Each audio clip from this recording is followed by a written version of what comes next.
देखो चलो अब चलने लगा। सुनो बात बंद करना आप। ड्रा द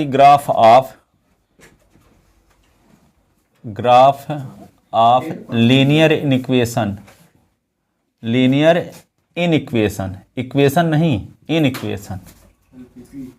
जैसे मान लो लिखा है 2x + 3y is less than or equal 6। यदि इसका ग्राफ खींचना है तो कैसे खींचते हैं? तो सबसे पहले बाई टेकिंग इक्वल साइन, तो पहले लिखो गिवन ए इन इक्वेशन, तो क्या लिखोगे 2s + 3y is less than or equal 6। फिर क्या करेंगे, इसका नाम फर्स्ट रख लो by taking equal sign, equal sign का मतलब इक्वल वाला साइन भर लेना है। तो 2s + 3y is equal to क्या आ गया 6। अब इसको इंटरसेप्ट फॉर्म में बदलो, चाहे s = 0 y = 0 बारी बारी से रखो।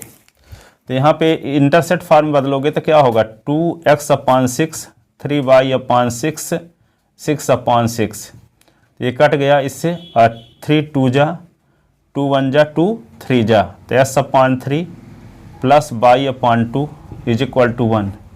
Clearly line second intersect x axis at, clearly line second intersect x axis at, किस पॉइंट पर इंटरसेक्ट करता है? a, जिसका कोऑर्डिनेट आप पिछले साल लिखते थे a0 के स्थान पे क्या है 30, and by axis at b, जिसका कोऑर्डिनेट लिखते थे 0, b, अब 0, b के स्थान पे क्या है 2। Plot point a and b on the graph paper, plot point a and b on the graph paper and extend it into both sides,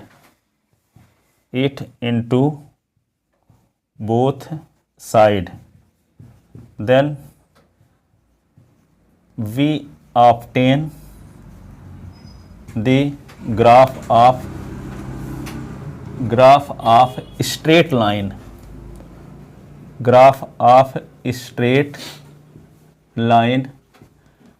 2x + 3y is equal to 6। again by taking unequal sign कौन है? 2x + 3y is less than 6, equal नहीं है जो, ठीक है। अब इसमें origin point put करते हैं पहले, तो इसको प्लॉट कर लो पहले ग्राफ में जो पॉइंट हैं। तो पॉइंट कौन कौन थे? एक था 3 0, तो ये क्या आएगा 1, ये होगा 2, ये हो गया 3, ये क्या होगा 1 2 3 4 5, ऐसे 1 2 3 1 2 3 4। अब एक कोऑर्डिनेट क्या है 3 0, तो ये पॉइंट आ गया ए, जिसका कोऑर्डिनेट है 3 0, और दूसरा पॉइंट क्या है बी, जिसका कोऑर्डिनेट है 0 2।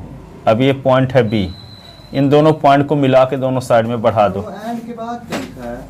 सुनो बता रहे हैं, ये इस लाइन का ग्राफ आ गया। क्या बोल रहे हो? वो एंड के बाद क्या लिखा है ग्राफ के नीचे? एंड एक्सटेंड या प्रोड्यूस लिख सकते हो।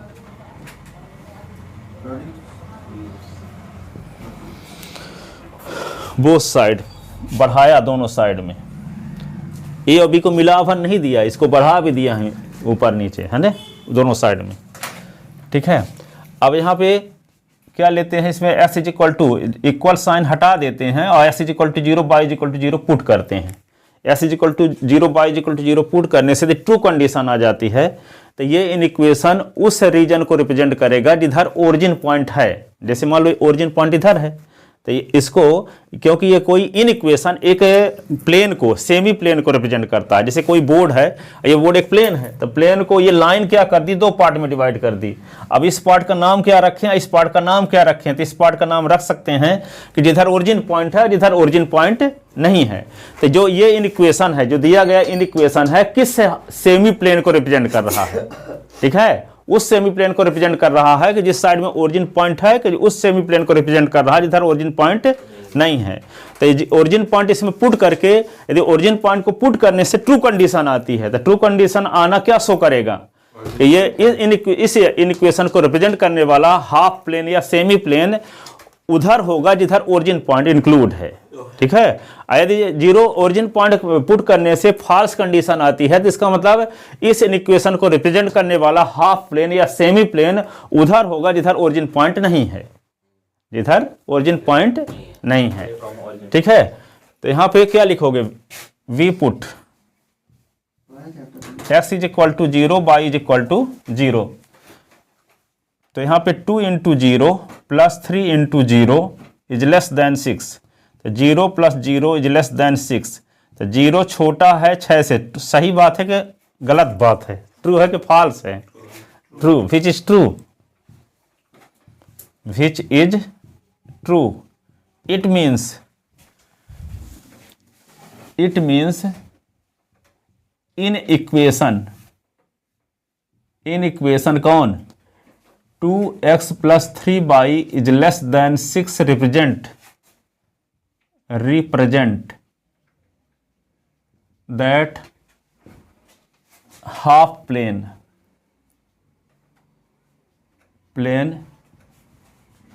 which include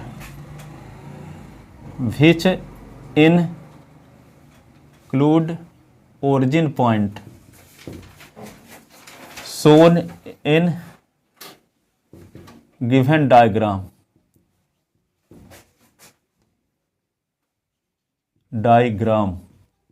ऐसे दिखा देते हैं, ओरिजिन पॉइंट की तरफ ग्राफ खींच के ऐसे। तो इस इक्वेशन को रिप्रेजेंट करने वाला हाफ प्लेन क्या होगा, जिधर ओरिजिन पॉइंट है उस साइड की तरफ होगा। तो ये आ गया इस लाइन का ग्राफ। अब 4-6 इक्वेशन दिए रहेंगे तो कैसे निकालोगे, ठीक है। पहले 11 है, इतना 11 है क्लास में दिया था पहले, ठीक है। हाँ। उसके बाद क्या करेंगे, मतलब उसके बाद कहाँ से लिखे हैं लास्ट में, जहाँ पे which is true के बाद ये लिखे हैं, इट मीन्स है। हाँ, इट मीन्स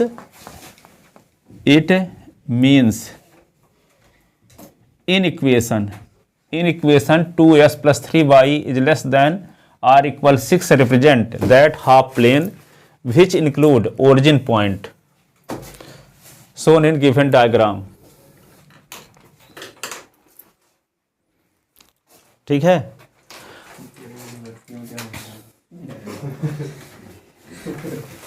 ये पहले याद है कि भाई आप तो इस बात का कि वाई में क्या होगा, अब तो डरा दिया है। अब जैसे आप ये जानते हो कि x इज इक्वल टू 0 किसका इक्वेशन है,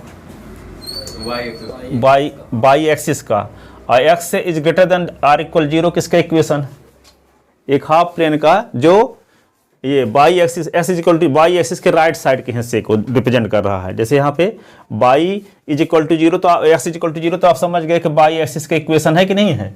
पर जब s is greater than r equal 0 तो y एक्सिस के राइट साइड के हिस्से को रिप्रेजेंट कर रहा है। यदि मान लो x is less then r equal 0 तो y एक्सिस के लेफ्ट साइड वाले हिस्से को रिप्रेजेंट कर रहा है, ठीक है। यदि मान लो y is greater than r equal 0 है तो y इज इक्वल टू 0 किसका इक्वेशन है, x एक्सिस का। और जब y इज ग्रेटर देन 0 है तो इसका मतलब x एक्सिस के ऊपर वाले हिस्से को रिप्रेजेंट करेगा। और यदि y is less then r equal 0 है तो x एक्सिस के नीचे के हिस्से को रिप्रेजेंट करेगा, कि नहीं, समझ गए।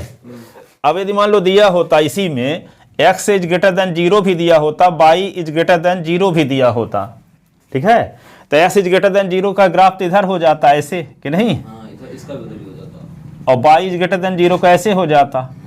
तो ये ऐसा रीजन होता है ये वाला जो तीनों इन इक्वेशन को सेटिस्फाई करता है। ठीक है, यहाँ के पॉइंट जो होंगे इस इक्वेशन को भी सेटिस्फाई करते, इस इक्वेशन को भी सेटिस्फाई करते, इस इक्वेशन को भी सेटिस्फाई करते, तो इसको कहते हैं फीजिबल रीजन।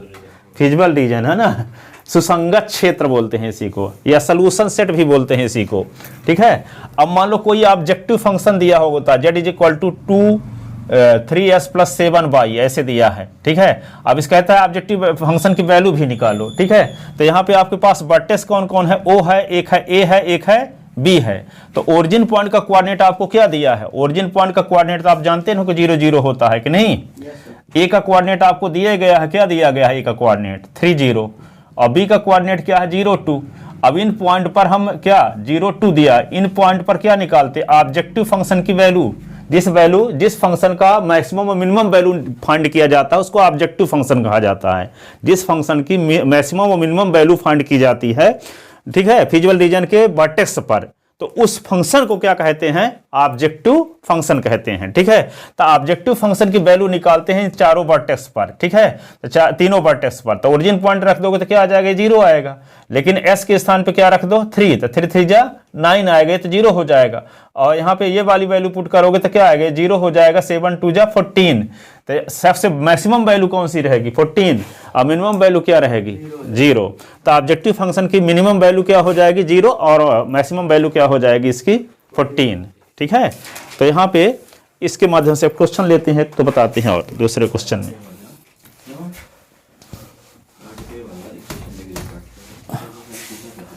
वह रीजन जिस रीजन के पॉइंट दिए गए सभी इन इक्वेशन को सेटिस्फाई करे उसको क्या बोलेंगे, फीजिबल रीजन। ठीक है, और जिस फंक्शन की मैक्सिमम और मिनिमम वैल्यू फाइंड की जाती है उसे हम क्या बोलते हैं, ऑब्जेक्टिव फंक्शन। क्या बोलते हैं, ऑब्जेक्टिव फंक्शन। कुछ पॉइंट लिखवा देते हैं, इसके बाद फिर और लिखवाते हैं, क्वेश्चन करवाते हैं। लिखो objective function, objective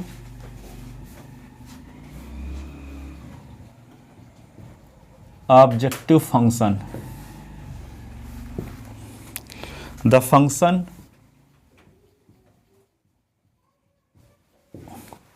whose maximum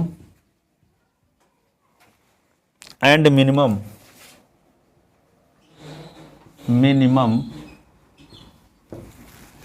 value is to be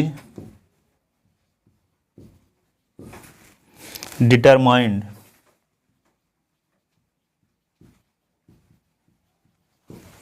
is called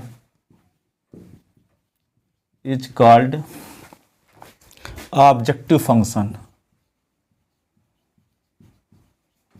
उद्देश्य फलन कहते हैं इसको हिंदी में।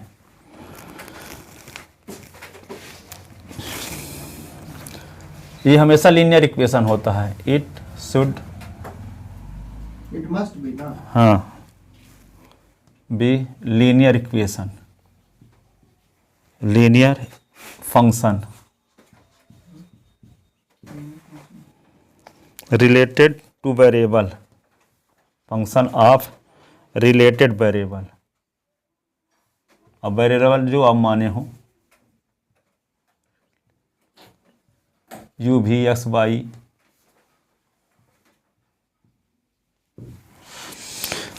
ऑप्टिमल वैल्यू क्या कहते हैं, जो मान लो ऑब्जेक्टिव फंक्शन की जो वैल्यू आती है मैक्सिमम और मिनिमम, उसी को हम क्या बोलते हैं, ऑप्टिमल वैल्यू बोलते हैं। ऑप्टिमल, ऑप्टिमल स्पेलिंग यल है, ऑप्टिमल, हाँ।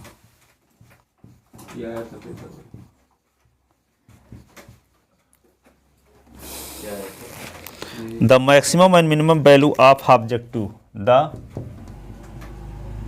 मैक्सिमम, सर दोनों मिला के बनता है, मिनिमम मैक्सिमम दोनों मिला के? दोनों को कहा जाता है, मतलब दोनों मिला के ना, हाँ। किसी एक को नहीं कि कोई एक निकाल दो तो optimum value. Optimal value maximum value को भी बोलेंगे, मिनिमम वैल्यू को भी बोलेंगे। मान लीजिए बोला है क्वेश्चन में कि ऑप्टिमम वैल्यू निकालो, हम मिनिमम और मैक्सिमम दोनों निकालेंगे ना, हाँ। The maximum and minimum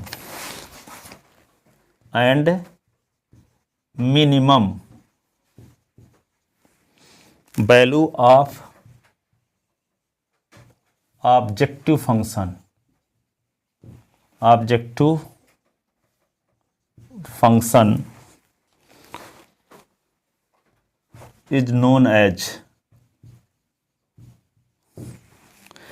optimal value, optimal value या एक्सट्रीम वैल्यू भी बोलते हैं इसी को, RXTREME,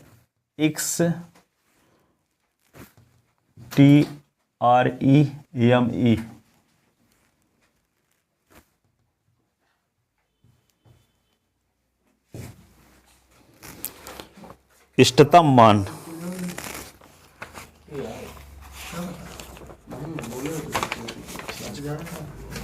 लिख ले इसको। एक नंबर का फीजिबल रीजन भी पूछ ले, डेफिनेशन भी एक नंबर का पूछी जा सकती है। ये सब feasible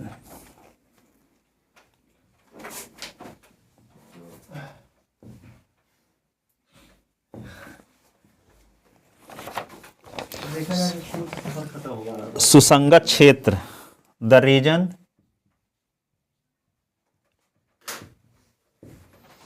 to which value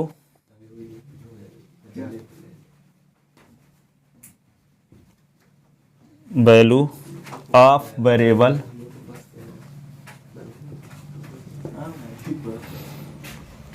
quantity 12 साल के करिए तो satisfy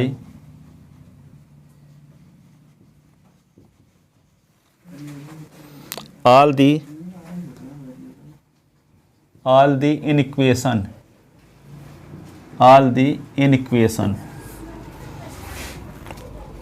of given problem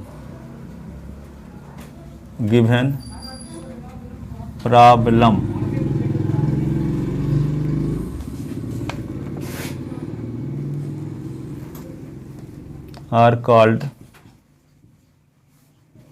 feasible region।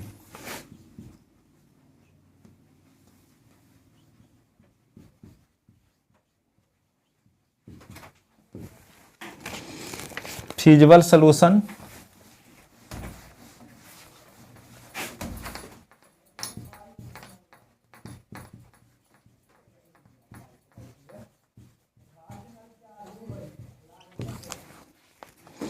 the set of solution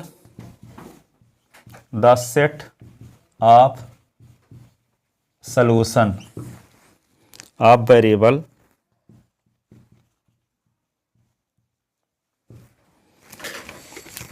quantity which satisfying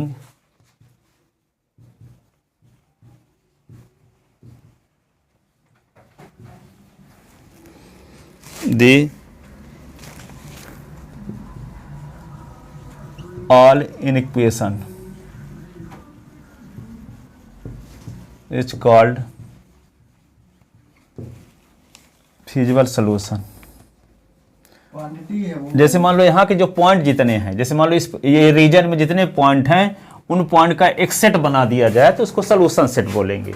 जैसे यहाँ पे जितने पॉइंट हैं यहाँ से यहाँ तक में, तो उन पॉइंट का सेट यस डिनोट कर दें तो उसको क्या बोलेंगे, फीजिबल सॉल्यूशन, या कि सॉल्यूशन सेट भी बोलते हैं उसी को, फीजिबल सॉल्यूशन।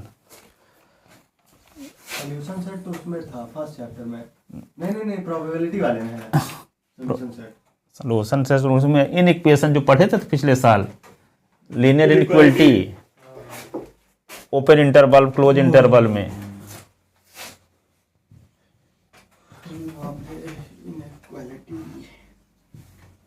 सॉल्यूशन।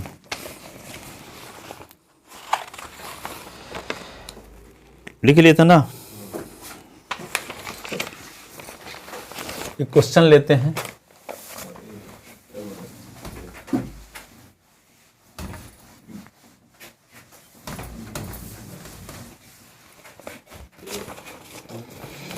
क्वेश्चन ये है, find the maximum value of the find the maximum value of the function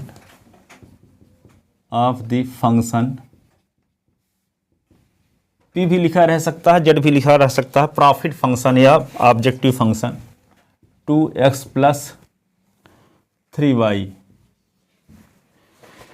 when the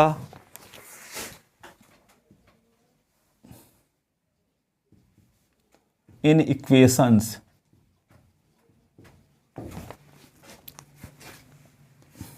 और ये दिया है x is greater than or equal 0, y is greater than or equal 0, x plus 2y is less than or equal 10, 2s plus y is less than 14. तो इसको कैसे solve करोगे? नया डब्बा बना के 0 0 को करेंगे। वो वाला सर वाला सर वाला अच्छा वाला है, डायरेक्ट पॉइंट निकला है। तो ये तो जानते हो पहले कि x = 0 किसका इक्वेशन है? y का है, और y एक्सिस के राइट हैंड साइड के रीजन को रिप्रेजेंट कर रहा है। ये y = 0 किसका इक्वेशन है? तो x एक्सिस के ऊपर, ठीक है। तो क्या लिखोगे? क्लियरली, या वी नो दैट, क्लियरली लिख सकते हो। The in equation x is greater than 0 represent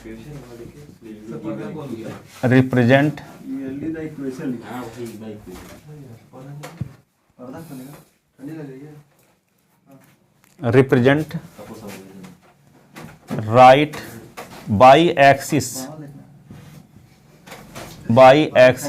and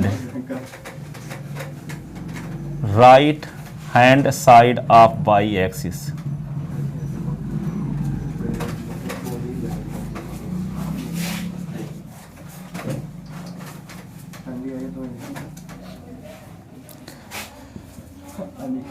दूसरा लिखोगे y is the in equation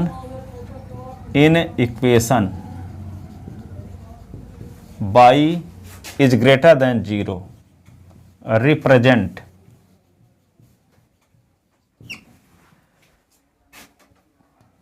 x axis and above half x axis. तीसरे वाले पॉइंट में क्या लिखेंगे? s plus 2y is less than 10 है, यहाँ लिखेंगे by taking equal sign, by taking equal sign लेते हैं। तो s plus 2y is equal to 10, इसको इंटरसेप्ट फॉर्म में बदलने के s = 0 y = 0 रखें, हैं?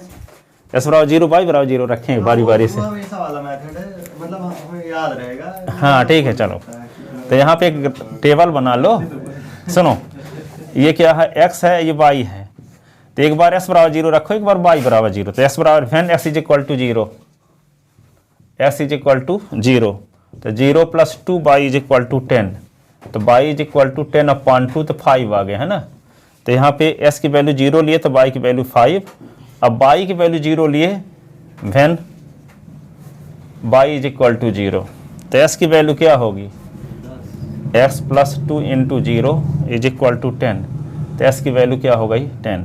तो यहाँ आ गया। तो पॉइंट क्या मिल गया आपको? s, y, ये मान लो p है, या a हो गया इसका कोऑर्डिनेट। इसको मान लेते हैं, x एक्सिस वाले को a मान लिए 10 0, और y एक्सिस वाले को। सर के 2 पॉइंट से क्लियरली आंसर आ जाता है। तो लाइन के ग्राफ में कम से कम 2 पॉइंट चाहिए, आधी से जितना लेना हो उतना ले लो। 3 पॉइंट स्टैंडर्ड मान लेते हैं। 3 पॉइंट तब लेते हैं जब कंफर्म जब ये पता नहीं रहता कि पैराबोला है कि इलिप्स है, ठीक है। जैसे मान लो पैराबोला इलिप्स होगा तो ऐसे ग्राफ बनेगा, तो 2 पॉइंट से काम नहीं चलेगा। ये तो कंफर्म है कि लीनियर इक्वेशन तो स्ट्रेट लाइन होगी, तो 2 पॉइंट से ही काम चल जाएगा। ठीक है, जिस ग्राफ के बारे में आपको कंफर्म पता ना हो, कि हो सकता है कि पैराबोला हो, इलिप्स हो, तो निगेटिव पॉइंट नहीं रहेगा, तब कैसे खींच पाओगे? अभी तो कंफर्म पता कि स्ट्रेट लाइन है ये, तो 2 पॉइंट से इसी खींच सकते हो आप। ठीक है, ये लिख लिए। Plot point A and be on the graph paper.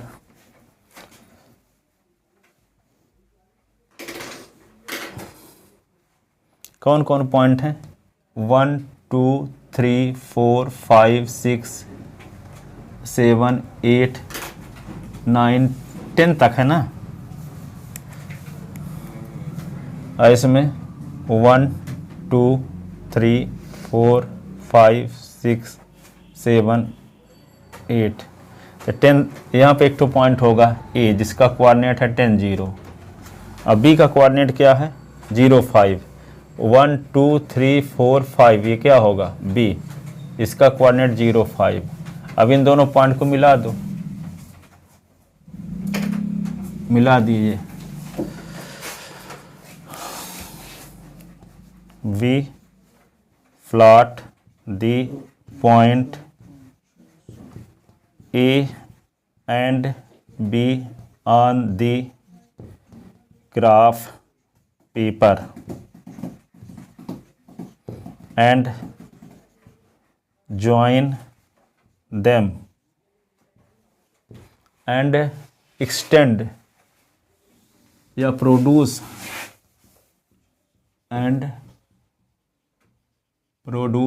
both side. Then we obtain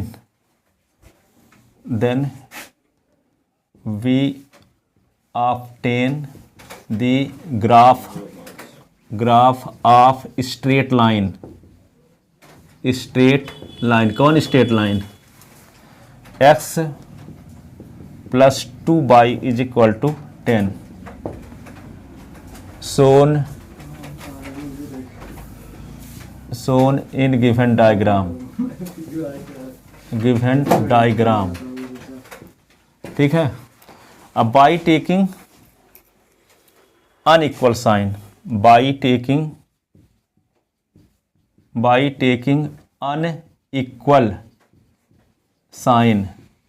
unequal sign लेंगे तो क्या होगा? इक्वल वाले को हटा देंगे, तो x plus 2y is less than 10. Now we put x is equal to 0, y is equal to हैं? सर ये जो 0 0 वैल्यू रखते हैं हम इसको 0 टेस्ट बोलते हैं। हाँ, हो गए। सेमी प्लेन को टेस्ट करने के लिए जो पॉइंट ली जाती है, तो अब मान लो ओरिजिन पॉइंट से जब पास, कोई जरूरी नहीं है कि ओरिजिनल पॉइंट लिया जाएगा। यदि हो सकता है कि लाइन ओरिजिनल पॉइंट से पास होती हो, तब कोई दूसरा पॉइंट लेना पड़ेगा। ये तो कंफर्म है कि लाइन में कांस्टेंट टर्म है ना, तो ओरिजिन पॉइंट से पास नहीं होगी, इसलिए ओरिजिन पॉइंट ही लेंगे। यदि मान लो यहाँ 0 होता तो ओरिजिन पॉइंट से कहाँ पता चले? वो तो ओरिजिन पॉइंट सेटिस्फाई कर देता, हो गया। तो less than true false condition ना आती फिर वहाँ। ठीक है, कहने का मतलब कि कोई इन इक्वेशन किसको रिप्रेजेंट करता है? एक हाफ प्लेन को रिप्रेजेंट करता है। तो हाफ प्लेन को टेस्ट करने के लिए कौन हाफ प्लेन को रिप्रेजेंट कर रहा है? ये वाला इन इक्वेशन ओरिजिन पॉइंट तरफ वाले को कि ओरिजिन पॉइंट के खिलाफ वाले को। ठीक है, इसलिए ओरिजिन पॉइंट रख करके चेक करते हैं। जो पॉइंट सेटिस्फाई कर देगा उसी साइड में होगा उसका हाफ, उस इन इक्वेशन को रिप्रेजेंट करने वाला हाफ प्लेन। ठीक है, अब जैसे मान लो लाइन आपको कंफर्म पता है कि लाइन ऐसे जा रही है, तो फिर आप 1 1 ले लो। तो जब 1 1 ले लोगे तो 1 1 सेटिस्फाई कर देगा, तो इसका मतलब इस गिवन इक्वेशन को रिप्रेजेंट करने वाला हाफ प्लेन उधर होगा जिधर 1 1 पॉइंट है, और सेटिस्फाई नहीं किया तो इसके अपोजिट डायरेक्शन में होगा।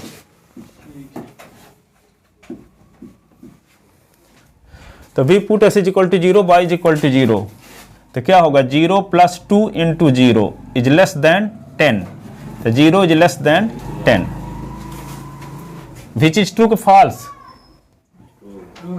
विच is true. It means in equation कौन x + 2y is less than 10 represent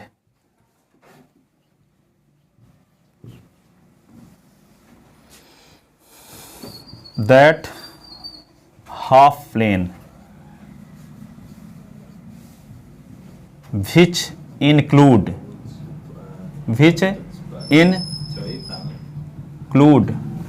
origin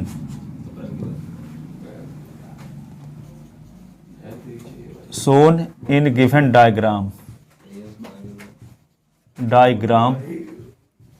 is shaded।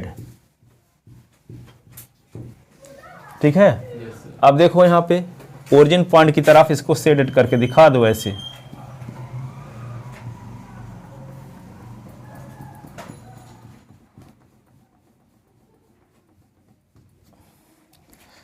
अब क्या करोगे, फ्रॉम इन इक्वेशन, दूसरे इक्वेशन ले लेते हैं। अब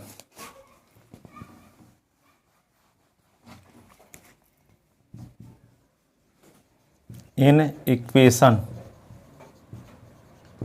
2x + y is less then 14 by taking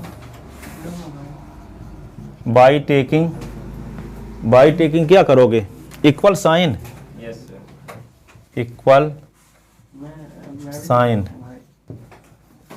तो यहाँ पे क्या होगा, 2s + y is equal to 14। ठीक है, अब दूसरी टेबल बनाओ इसके लिए।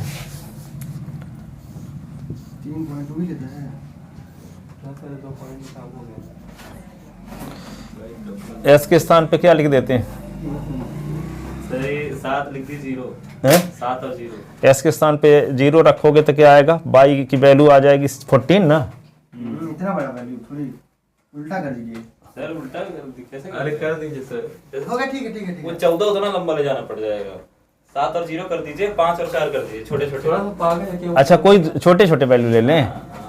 14y एक्सिस नहीं तो वे तो अर्जेंट, हाँ ठीक है, तो क्या रख दें s की वैल्यू, क्या वो 7 7, आई 0। s की वैल्यू 7 दूना 14, तो y की वैल्यू 0। हाँ चलो 5 और 4 ले लीजिए, तो 5 या 10 और 4 14।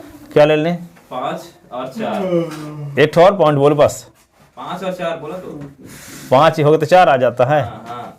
चलो अब इसको शो करो, कौन सा पॉइंट मिल गया, C 7 0 और D क्या होगा, 5 4 5 4। तो इसको रिप्रेजेंट करो, कहाँ कहाँ है पॉइंट, 7 0 कहाँ है, 1 2 3 4 5 6 7, ये 7 0, इसका नाम हो गया C। और D का कोऑर्डिनेट 5 4, 1 2 3 4 5, अब 4 1 2 3, यहाँ पे लाइन पे आता है क्या, ऊपर आता है। अब ये सही ग्राफ शायद ना बनेगा, क्योंकि अंदाज बस यहाँ हम लिए हैं ना डिस्टेंस। ये क्या है, 5 4 आ गया है। ठीक है, एक पॉइंट क्या है, एक ये है ना 7, इसको दोनों को मिलाओ। वैसे तो मैं भी अंदाज बस ही दिया हूं सर, तो क्या पता इधर उधर आ गया पॉइंट। ऐसे करोगे, किया अपना आ गई। अच्छा तो बनाया है उधर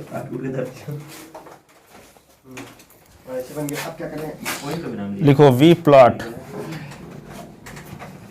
द पॉइंट C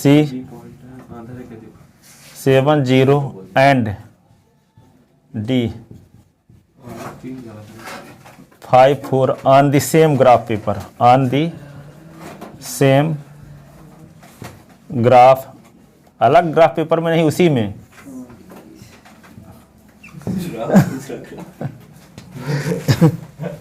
पेपर में आगे बोले सर दूसरा ग्राफ पेपर दीजिए, ये वाला फट गया। ज्वाइन पार्ट नहीं के भाई, देम अरे आता है। अरे नहीं, बस बिटा रहा है, एक्सटेंड हाँ तो ये भी नहीं हो जाता है। मेरी फट जाएगी वो भी नहीं।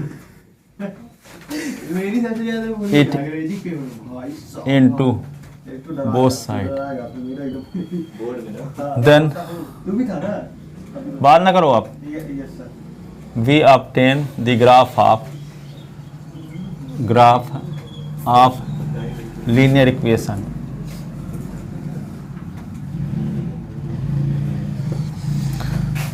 To s plus y is equal to 14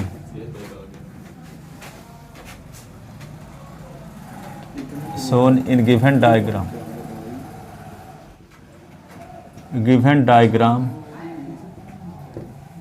shaded.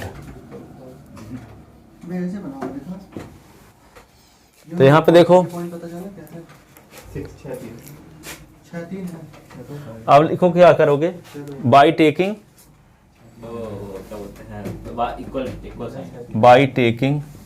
वो point अनइक्वल साइन, अनइक्वल, हाँ 2x प्लस वाई अच्छा भी है। इज लेस देन है ना 14। अब क्या करोगे, we put x is equal to 0, y is equal to 0, तो क्या आएगा 0 प्लस 0 इज लेस देन 14, तो 0 is less then 14 which is true. Which the graph is towards origin. Which is true. It means ठीक है। in equation कौन है, 2x plus y is less than 14 represent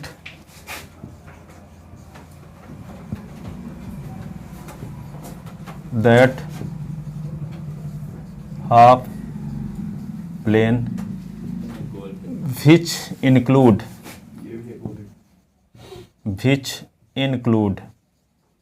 Anees origin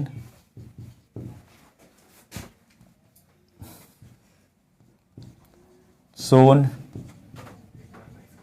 in given जनवरी में पड़ेगा। diagram is shaded. अब दिखाओ इसको shaded origin point की तरफ ऐसे। I want to say that, I want to say that. लेकिन इतना बड़ा बॉलर है भाई। मैं- अब देखो इसको, बात ना करो, यस यस। ये बाई एक्सिस के दाएं साइड का रीजन है, एक ये है,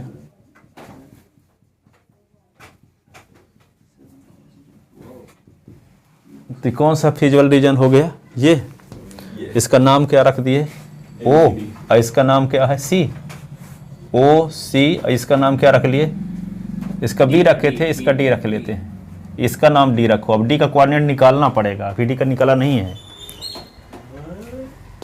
ठीक है। डी का कोऑर्डिनेट के दोनों लाइन के इंटरसेक्शन पॉइंट निकालेंगे। अब कोई जरूरी थोड़ी है कि ये तो इस लाइन का पॉइंट है, कोई जरूरी थोड़ी कि ये पॉइंट इस लाइन में भी होगा, क्या पता हो रहा हो, हम लोग आप हाँ अंदाज बस किए हैं, पर सॉल्व करेंगे तो पता चल जाएगा, ठीक है। हाँ तो इसका पॉइंट हाँ, निकाल point इसीलिए इसी का तो नंबर है, मिलेगा कि तू नंबर रहबे करेगा, डी का कोऑर्डिनेट निकालना आता है कि नहीं।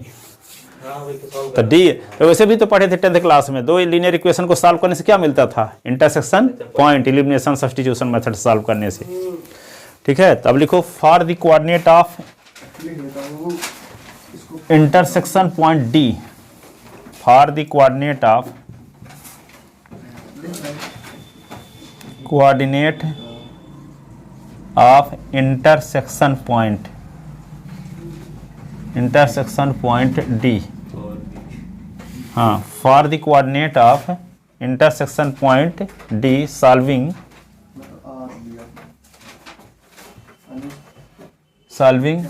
कौन कौन इक्वेशन को सॉल्व करोगे, अरे जो दो तो दिखा रही एक ठो बताओ, पहले वाला कहाँ गया, वो लिखा है 2x plus 14 x plus 2y less than equal to 10. हाँ कौन कौन, x plus 2y x plus 2y less than equal to 10 नहीं 10 भर लीनियर इक्वेशन को सॉल्व करेंगे, तो फिर लिखा हुआ है 2s plus y is equal to 14, इसको सॉल्व करो। y की वैल्यू ये हो गया इक्वेशन फर्स्ट, इक्वेशन हो गया सेकंड, या इक्वेशन ए हो गया, इक्वेशन बी हो गया, फ्रॉम इक्वेशन बी y की वैल्यू निकाल लो तो 14 माइनस 2x इक्वेशन सी हो गया, putting the value of y in equation A, substitution method, putting the value of y in equation first, in equation first. तो यहाँ पे क्या होगा, s प्लस 2 इंटू वाई के स्थान पे 14 minus 2x is equal to 10। तो x प्लस 14 2 जा 28, 4x इज इक्वल टू 10। तो ये होगा x माइनस 4s, तो माइनस 3x, और ये क्या होगा 10 माइनस 28, तो क्या आ जाएगा minus 3x is equal to minus 18, तो 3x इज इक्वल टू 18, तो x is equal to 18 upon 3, 3 6 जा, तो s की वैल्यू क्या आ गई 6। अब s की वैल्यू कहाँ रख दोगे, इक्वेशन c में, तो y इज इक्वल टू क्या 14 minus 2x, y is equal to 14 minus 2 into 6, तो y is equal to 14 minus 12, तो y इज इक्वल टू 2। तो d का कोऑर्डिनेट क्या आ गया, वो s की वैल्यू 6, y की वैल्यू 2, तो d का कोऑर्डिनेट हो गया 6 2। क्या लगा है, एलिमिनेशन तो नहीं है, दूसरा आ गया। वाई क्या लगी 6 आ रही है? मेरा तो पहले ही आ गया था ये यही पॉइंट ही रखा था, पीछे तो आ गया था।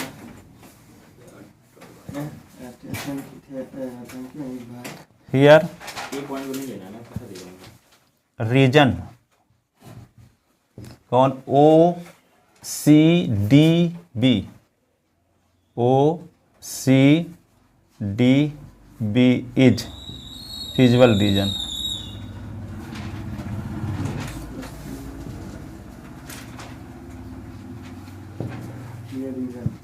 अब यहाँ पे लिखो वर्टेक्स ऑफ फिजिबल रीजन और वैल्यू ऑफ ऑब्जेक्टिव फंक्शन। एक टेबल बनाते हैं, एक लिखेंगे vertex of region, value of objective function, value of objective function.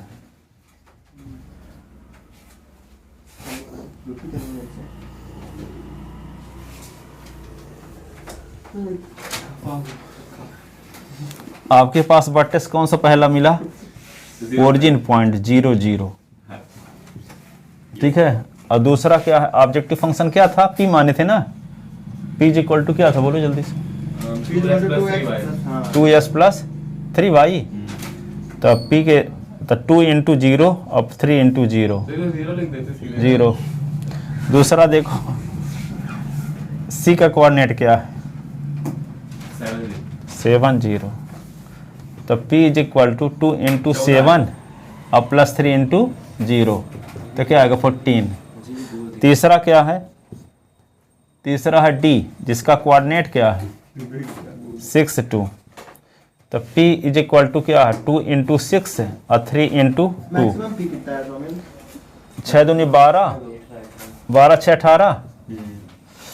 और इसके बाद कौन सा पॉइंट है b, तो b का कोऑर्डिनेट क्या है 0,5, तो p तो 2 into 0 plus 3 into 5 15।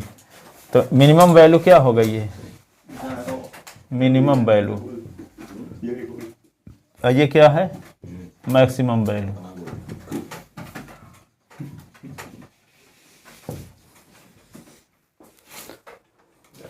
Hence maximum value of objective function,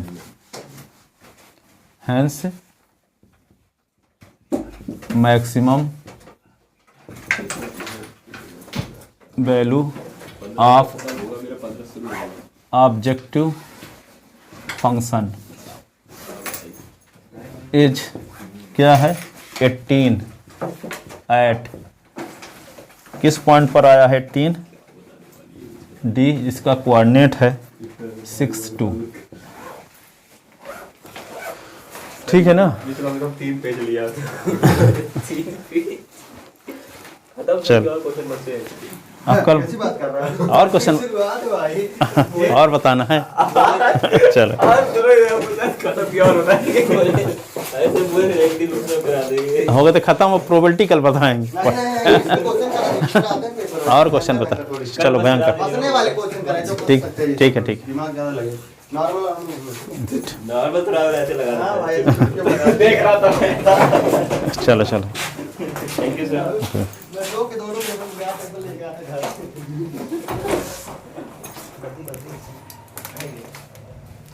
लेकिन फायदा हो गया भाई, फिजिक्स में यूज कर लिया हूँ।